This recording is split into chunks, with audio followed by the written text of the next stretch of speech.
मां मरियम के जन्मोत्सव की तैयारी का 5वां दिन, स्वस्तिक की माता वेलांगनी की नवरोजी प्रार्थना का 5वां दिन। आज का विषय है क्रिस्तीय जीवन में धन्य कुंवारी मरियम का महत्व, the importance of the blessed virgin Mary in the life of Christians. इन दिनों में हमारे वीडियोस देखकर बहुत सारे कमेंट्स, एकदम नकारात्मक कमेंट्स कुछ आ रहे हैं और वो बताता है कि मां मरियम के बारे में लोगों के मन में कितनी गलत फहमी है, नकारात्मक विचार है। मैं उस पर ज्यादा टिप्पणी नहीं करना चाहूंगा, लेकिन आज के इस वीडियो वास्तव में मैं उसी पर आधारित या उसके लिए जवाब देते हुए और हमारे दैनिक जीवन में, हमारे क्रिस्तीय जीवन में मां मरियम कितना महत्व रखती है, इस पर हम थोड़ा सा मनन करेंगे। एक दो मैसेजेस ऐसे भी थे कि मां मरियम संत यूसुफ के साथ शारीरिक संबंध बनाई और उनके बहुत सारे बच्चे थे, तो उनका कैसे हम आदर सम्मान कैसे करें, बहुत सारे प्रश्न।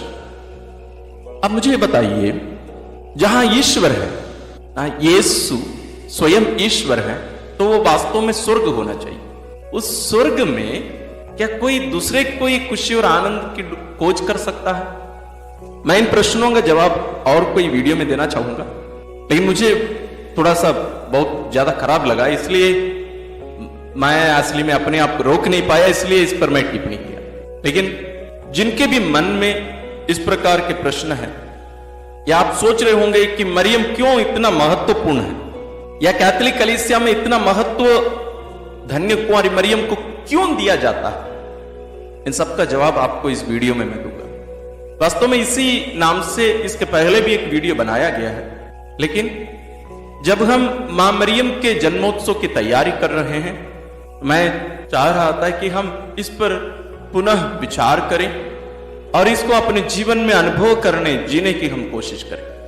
भाई, हम प्रारंभ करते हैं। एक व्यक्ति का महत्व एक संदर्भ में समझ में आता है। एक ड्राइवर, मान लीजिए एक गरीब आदमी भी होगा, गाड़ी चलाने वाला, उनको गाड़ी चलाने की जानकारी है, सामान्य परिस्थिति में उनका कोई महत्व नहीं रहता।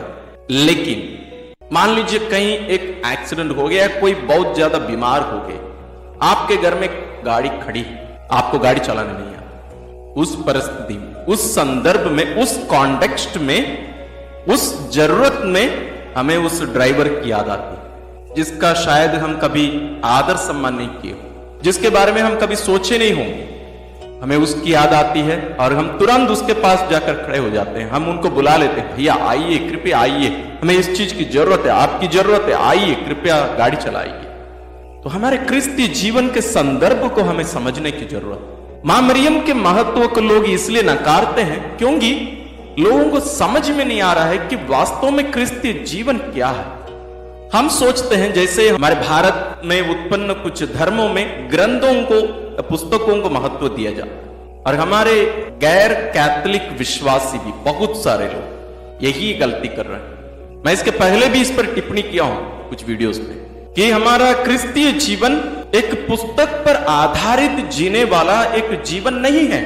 हमारा क्रिस्तीय जीवन एक नैतिक जीवन मात्र नहीं है। हमारा क्रिस्तीय जीवन पुस्तक की जानकारी लेकर, उन बातों को अपनाकर, समझकर, उस पर आधारित जीने वाला जीवन भी नहीं है। वो सब जरूरी है, मैंने जो कुछ कहा है सब जरूरी है, लेकिन क्रिस्तीय जीवन उतना ही नहीं है। तो हमारे जीवन में मां मरियम के महत्व को समझने के लिए हमें दो शब्दों का अर्थ मालूम होना है। एक है क्रिस्तीय या क्रिश्चियन, और दूसरा है कलीसिया यानी चर्च। पहला शब्द क्रिस्तीय या ईसाई, ये कौन होता है? आपसे पूछेंगे तो आप बहुत सारे व्याख्या या उदाहरण आप देखकर बता सकते हैं, एक क्रिस्तीय होता है। यदि हम कहें कि प्रभु यीशु की शिक्षा पर चलने वाला क्रिस्तीय होता है, तो शायद आप और मुझसे बेहतर बहुत सारे क्रिस्तीय रहे होंगे जो वास्तव में बपतिस्मा ग्रहण नहीं किए। जैसे स्वयं हमारे भारत देश के राष्ट्रपिता गांधी जी प्रभु यीशु की शिक्षा को इतने पूरे तरीके से अपना लिए थे, शायद हम बहुत सारे लोग उसको समझ नहीं पाते। तो वास्तव में एक क्रिस्तीय कौन होता है?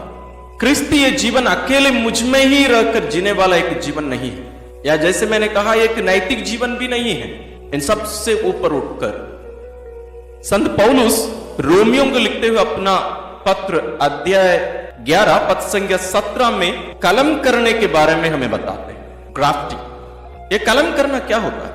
वास्तव में एक क्रिस्तीय प्रभु यीशु में कलम किया हुआ व्यक्ति, जैसे एक पौधे में, एक पेड़ में दूसरे एक पेड़ की डाली कलम कर दी जाती है, जोड़ दी जाती है, उसी प्रकार इस दुनिया से अलग किए जाकर प्रभु यीशु में कलम किया जाना, प्रभु यीशु में एक हो जाना, उनके शरीर के अंग बनना, उनके होना, उनसे जीवन पाने वाला व्यक्ति वही है क्रिस्तीय।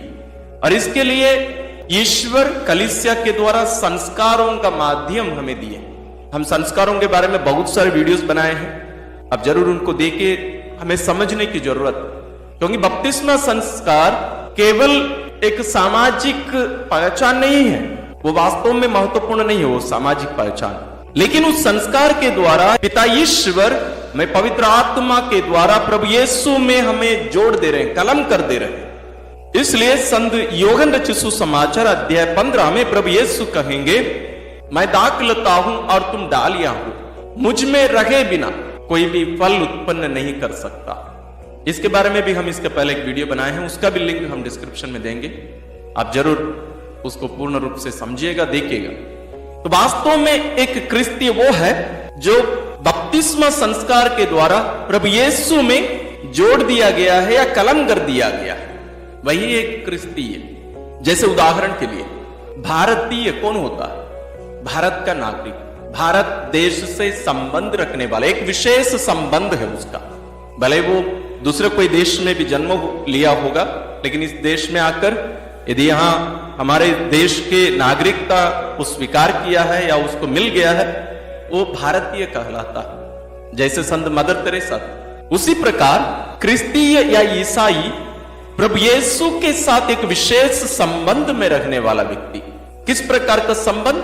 उनके साथ कलम किए जाकर उनके साथ एक कर दिए गया एक व्यक्ति, और इस संबंध के द्वारा वो क्रिस्तीय पिता ईश्वर और पवित्र आत्मा के साथ में भी एक संबंध में आ जाता है, एक विशेष संबंध में आता है। वो किस प्रकार का संबंध? प्रभु यीशु के द्वारा हमें वो संबंध मिलता है। वो क्या है? गलातियों के नाम संत पौलुस का पत्र अध्याय 4 पद संख्या 6 और 7 में संत पौलुस लिखते हैं, आप लोग पुत्र ही हैं, इसका प्रमाण यह है कि ईश्वर ने हमारे हृदयों में अपने पुत्र का आत्मा भेजा है, जो यह पुकार कर कहता है, अब्बा पिता। इसलिए अब आप दास नहीं पुत्र हैं, और पुत्र होने के नाते आप ईश्वर की कृपा से विरासत के अधिकारी भी हैं।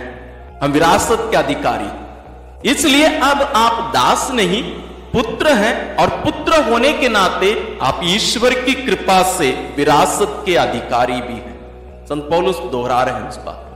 तो एक संबंध, हम ईश्वर की संतान बनाए गए हैं, पिता ईश्वर की संतान, एक संबंध। तो क्रिस्तीय जीवन एक संबंध है। ये कौन सा संबंध है? क्योंकि ईश्वर स्वयं अपने आप को एक संबंध के रूप में, एक रिश्ते के रूप में प्रकट करते हैं।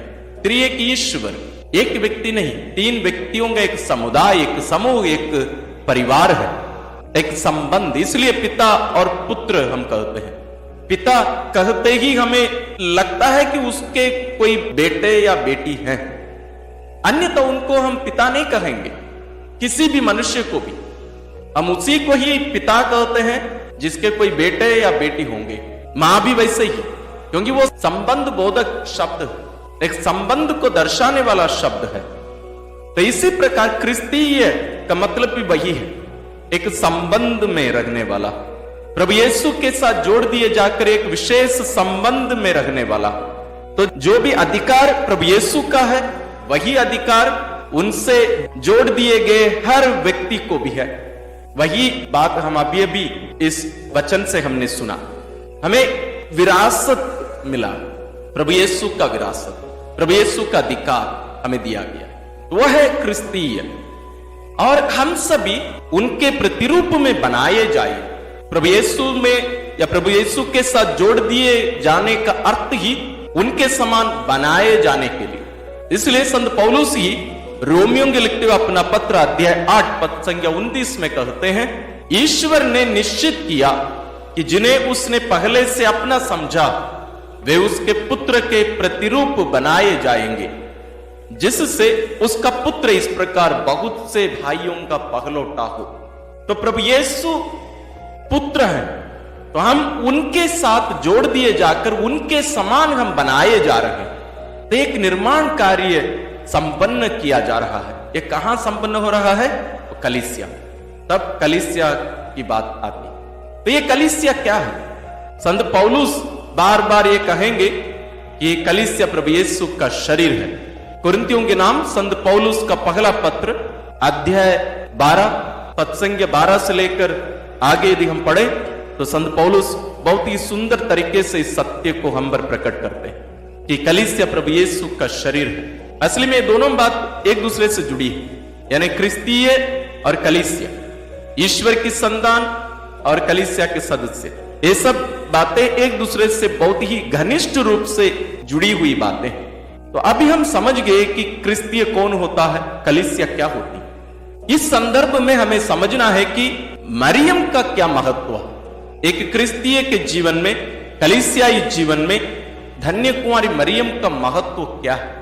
हम अनाथ नहीं हैं। जैसे मैंने कहा, क्रिस्तीय व्यक्ति या क्रिस्तीय विश्वासी एक पुस्तक पढ़कर मनन चिंतन करते हुए जीने वाला एक व्यक्ति नहीं, बल्कि एक संबंध में रहने वाला व्यक्ति। असली में हम केवल उस घटना को जहां प्रभु यीशु क्रूस पर मरते समय अपनी मां को उस प्रिय शिष्य को देते हैं, वो हमें लगता है कि एक ऐतिहासिक घटना मात्र नहीं, उससे बढ़कर है। प्रभु यीशु की मां हमारी मां के रूप में वहां दी गई।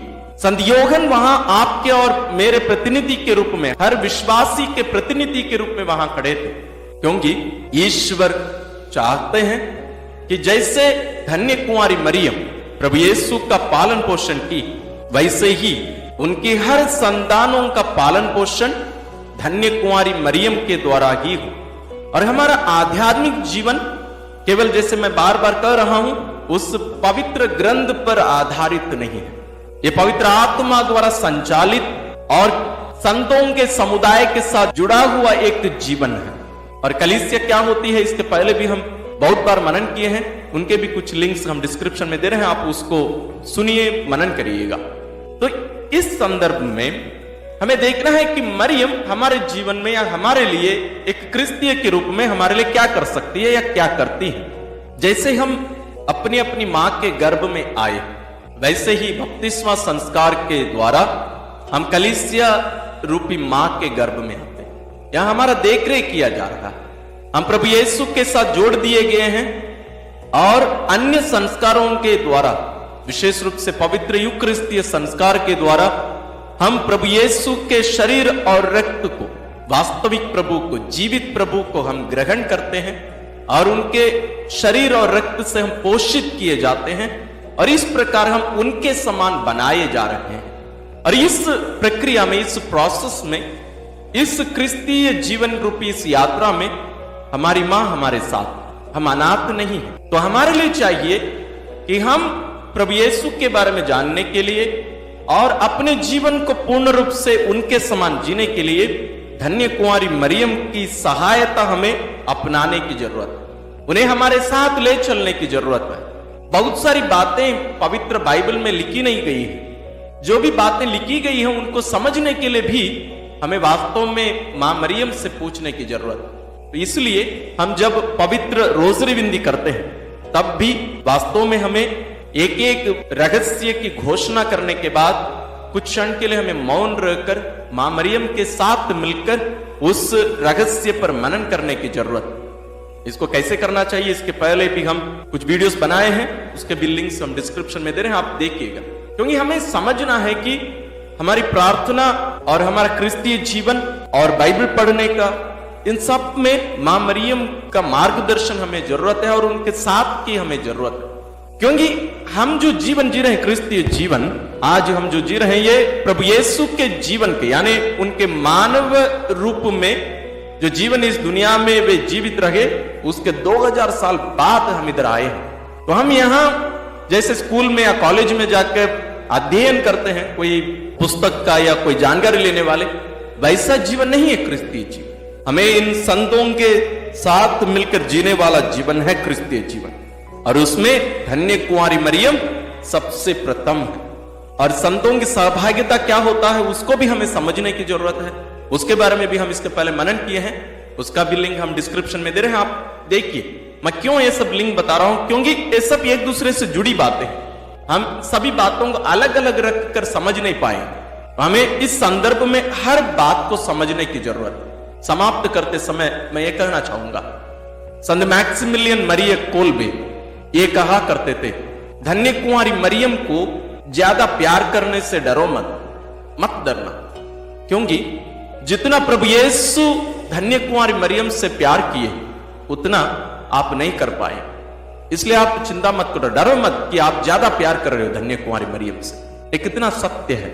तो हमारे क्रिस्तीय जीवन में हमें इस सत्य को कि धन्य कुंवारी मरियम स्वयं ईश्वर की मां है, प्रभु यीशु की मां है, मेरी भी मां है, इस सत्य को मानकर जब हम उनके साथ संबंध रखेंगे, उनसे बातचीत करेंगे, उनसे मार्गदर्शन लेंगे, हमारा क्रिस्तीय जीवन और भी बेहतर होगा और हम मां मरियम को हमारे जीवन में उचित स्थान देंगे, ताकि हम जो अपने आप को तैयार कर रहे हैं वही मां, ईश्वर की मां, हम हर एक की मां, धन्य कुंवारी मरियम के जन्मोत्सव के लिए हम उचित रीति से अपने आप को तैयार करने पाए और उस महान दिन को ना केवल मनाएं, जिए, बल्कि हर दिन मां मरियम को अपने जीवन में, हमारे क्रिस्तीय जीवन जीने में उनकी सहायता लेते रहें।